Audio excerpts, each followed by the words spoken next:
आज थोड्या वेगळ्या पद्धतीचं शेजवान सँडविच तुमच्यासोबत शेअर केलेलं आहे, ज्यामध्ये मी भरपूर भाज्या घातलेल्या आहेत. मुलांच्या नकळत सगळ्या भाज्या त्यांच्या पोटात जाण्यासाठी ही रेसिपी शेवटपर्यंत नक्की पहा. कोणती चटणी मम्मा? तर आज मी शेजवान सँडविच बनवते. त्यासाठी मी शेजवान चटणी ऑर्डर केली होती. तर नेहमी आपण सगळेजण टीव्ही मधील ऍड पाहून एकच शेजवान चटणी वापरत असतो आणि त्या शेजवान चटणीमध्ये ना खूप सारं व्हिनेगर असतं, तर आंबट देखील असते, त्यामुळे ऍसिडिटी देखील होण्याचे चान्सेस असतात. तर आज मी कमीत कमी प्रिझर्वेटिव्ह असलेली होममेड अशी ही शेजवान चटणी ऑर्डर केली होती. तर आता ही चटणी ना मी नाशिकवरून ऑर्डर केली होती आणि इथे बडोद्यामध्ये मला ही चटणी एकदम छान व्यवस्थित अशा पॅकिंगमध्ये रिसीव्ह झालेली आहे. तर आज मी स्वाद कस्तुरी नावाची शेजवान चटणी ऑर्डर केली होती. तर ही चटणी तुम्ही स्प्रेड, डिप किंवा कुकिंगसाठी देखील वापरू शकता. 250 ग्रॅमची ही काचेची बरणी आहे आणि त्यासोबत मला 10 ग्रॅम एक्स्ट्रा फ्री मिळालेला आहे. तर तुम्ही पॅकिंग बघू शकता, एकदम छान आहे, ज्यामुळे ह्यातलं तेल जे आहे ना ते अजिबात बाहेर आलेलं नाहीये. पहा, आपण उन्हाळ्यामध्ये लोणचं घालतो की नाही, त्यावेळेस कसं आपण त्यामध्ये तेल व्यवस्थित घालतो, ज्यामुळे ते लोणचं आपलं वर्षभर टिकतं. तसंच या चटणीमध्ये देखील तेलाचा वापर व्यवस्थित केला आहे, त्यामुळे ही चटणी जास्त दिवस टिकण्यास मदत होते. इतर कुठली तुम्ही शेजवान चटणी जर वापरली ना तर त्यामध्ये आर्टिफिशियल फूड कलर असतो.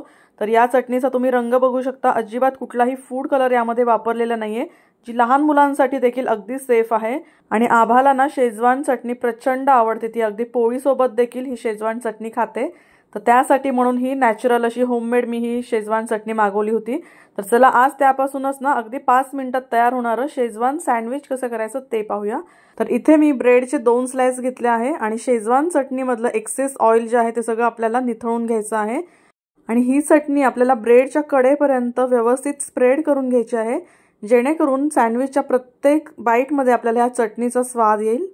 आणि मग मुलं देखील ना हे सँडविच अगदी आवडीने खातात. घाईच्या वेळेस देखील तुम्ही हे सँडविच अगदी 5 मिनिटात करू शकता. तर इथे मी कांदा आणि कोथिंबीर चौकोनी चिरून घेतला आहे, ते आपण यावर स्प्रेड करून घेऊया. त्यावर अगदी बारीक किसलेला गाजर आपण स्प्रेड करून घेऊया.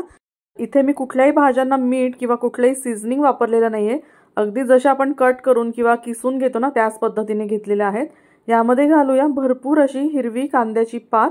तुमच्या आवडीच्या कुठल्याही भाज्या तुम्ही यामध्ये वापरू शकता. यामध्ये आता वरून आपण थोडंसं मीठ बुरबुरून घेऊया.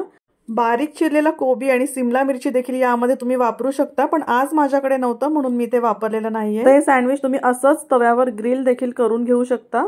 थोडं आणखी पौष्टिक बनवण्यासाठी इथे आपण भज्याचं बॅटर जसं बनवतो तसंच मी बॅटर बनवलेलं आहे, ज्यामध्ये डाळीचं पीठ, हळद, हिंग, लाल तिखट, मीठ, थोडासा खाण्याचा सोडा आणि तीळ घातलेले आहेत आणि पाणी घालून हे बॅटर मी बनवून घेतलं आहे. त्यामध्ये आता आपण हे जे सँडविच बनवले ना ते व्यवस्थित सगळीकडून डिप करून घेऊया आणि तेल टाकलेल्या तव्यावर ह्याला आपण खरपूस भाजून घेऊया. तर इथे आपण सगळ्या कच्च्या भाज्यांचा वापर केला आहे, त्यामुळे गॅसची फ्लेम कमी ठेवायची आणि झाकण लावून 2 ते 3 मिनिटांपर्यंत आपण हे छान वाफवून घेणार आहोत. एक साईड छान खरपूस भाजली गेली की दुसऱ्या साईडने देखील आपण हे सँडविच तेल टाकून व्यवस्थित खरपूस भाजून घ्यायचं आणि जाळीवर काढून घ्यायचं, जेणेकरून हे सँडविच ना सॉगी होणार नाही. आणि आता आपण हे सँडविच कट करून घेऊया. तर तुम्ही बघू शकता किती साऱ्या भरपूर यामध्ये आपण भाज्या घातलेल्या आहेत. शिवाय बेसन पिठाचं कोटिंग केल्यामुळे हे सँडविच प्रोटीन रिच असं झालेलं आहे, तर बराच वेळेपर्यंत मुलांना भूक लागत नाही. आता आपण हे सँडविच एन्जॉय करूया या कस्तुरी शेजवान चटणी सोबत, ज्यामुळे या सँडविचचा स्वाद आणखीन वाढेल.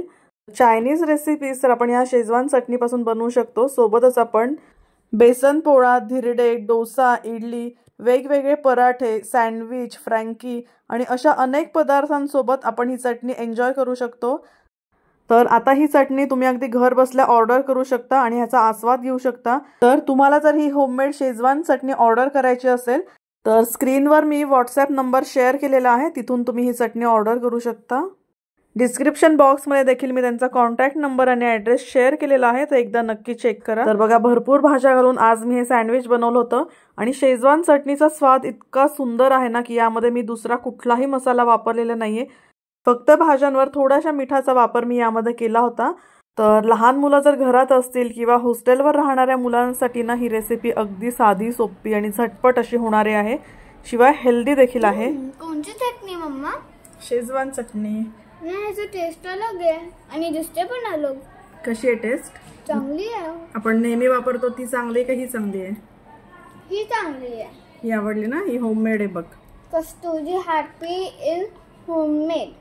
आपल्याला पण ना कधी कधी शॉर्टकट रेसिपीज हव्या असतात किंवा मुलांच्या डब्याला देण्यासाठी काय करायचं किंवा मुलांना 4 वाजता भूक लागते तेव्हा हेल्दी झटपट असं काय बनवायचं असा जर तुम्हाला विचार पडत असेल तर आजची ही रेसिपी नक्की ट्राय करून पहा. खूप जास्त हेल्दी आणि चविष्ट देखील आहे. आणि अशा साध्या सोप्या हेल्दी टेस्टी रेसिपीजसाठी मिम्मीज किचन मराठीला अजूनपर्यंत फॉलो केलं नसेल, सबस्क्राईब केलं नसेल तर लगेच करा.